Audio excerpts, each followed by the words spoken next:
Assalamualaikum warahmatullahi wabarakatuh. Hari ini kita melanjutkan pembelajaran yang kedua ya. Before study, let us open our study by reading Fatihah together. Al-Hadiniyah Al-Fatihah.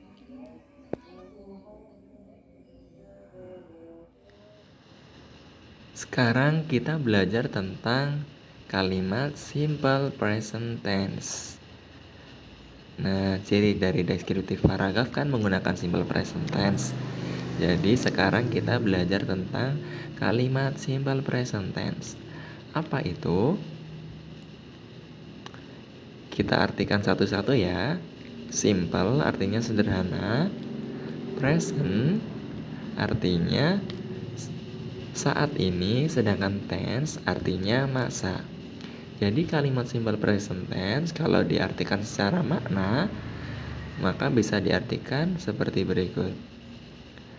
Simple present tense adalah kalimat yang menunjukkan masa sekarang dalam bentuk yang sederhana.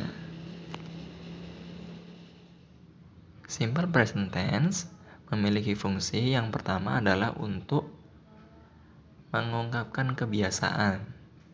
Nah, seperti contoh, Yahra only eats vegetable. Jadi, kebiasaannya Zahra adalah hanya memakan sayuran. Fungsi yang selanjutnya adalah untuk tindakan atau kejadian yang berulang. Di sini ada contoh, Fawaid goes to school every morning. Jadi setiap paginya Fawaid ini pergi ke sekolah. Lah ini adalah rutinitas. Jadi kalimatnya menggunakan simple present tense. Untuk selanjutnya yakni untuk instruksi atau arahan. Contohnya, open the packet, buka paket itu. Dan yang terakhir yakni untuk jadwal yang tetap. Misalkan, our exam start on 15th June. Ujian kita dimulai tanggal 15 Juni. Lah ini adalah sudah ketetapan. Ketetapan dari mana? Udah ditentukan oleh kalender sekolah. Jenis dari simple present tense itu ada dua bentuk. Yang pertama adalah bentuk nominal, yang kedua yaitu bentuk verbal. Bedanya apa? Bedanya adalah untuk yang nominal digunakan ketika predikatnya berupa noun atau kata benda, adjektif atau kata sifat, dan adverb atau kata keterangan. Untuk yang verbal digunakan ketika predikatnya berupa kata kerja atau verb.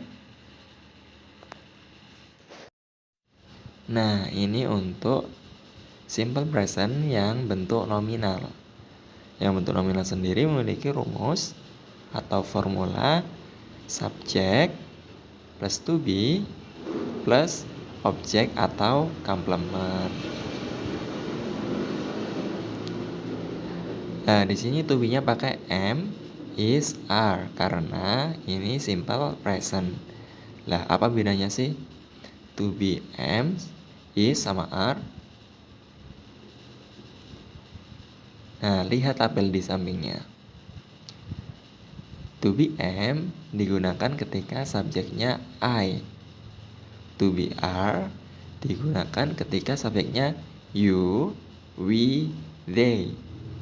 To be is digunakan ketika subjeknya he, she, it.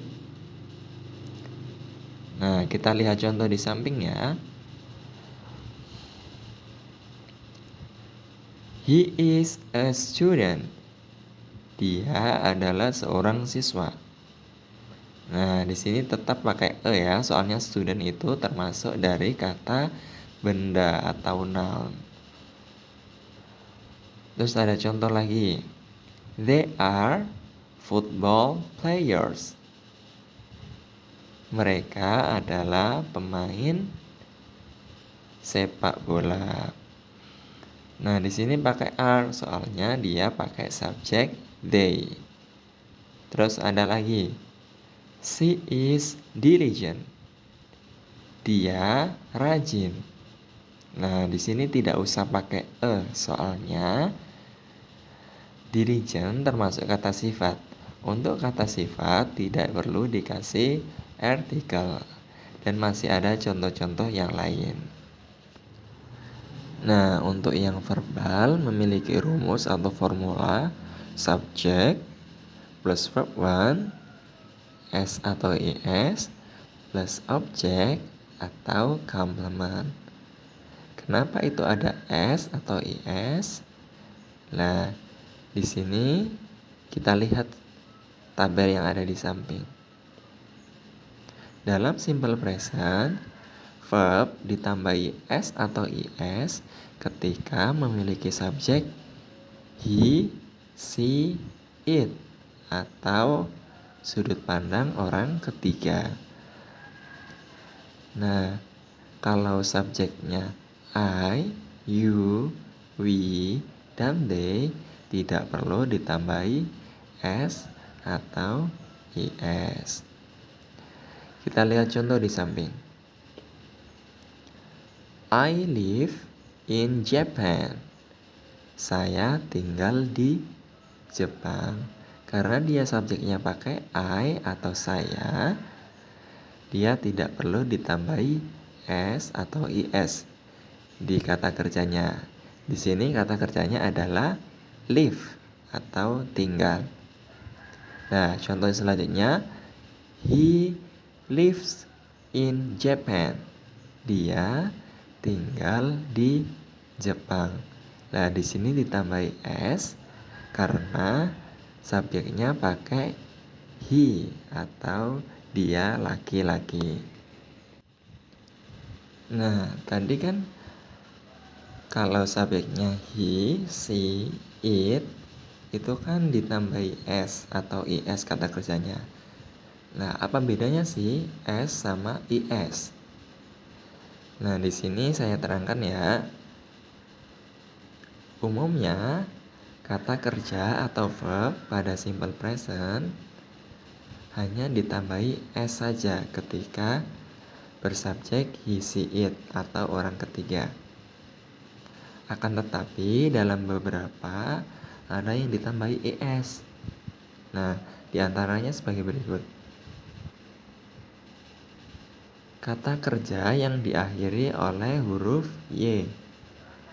Nah, kalau diakhiri oleh huruf Y dan sebelum huruf Y itu berupa huruf konsonan, artinya bukan A, I, U, E, O, maka kata kerja tersebut ditambahi dengan IS dan huruf Y-nya atau huruf Y-nya diubah menjadi I. Di sini ada contohnya. Try menjadi tries.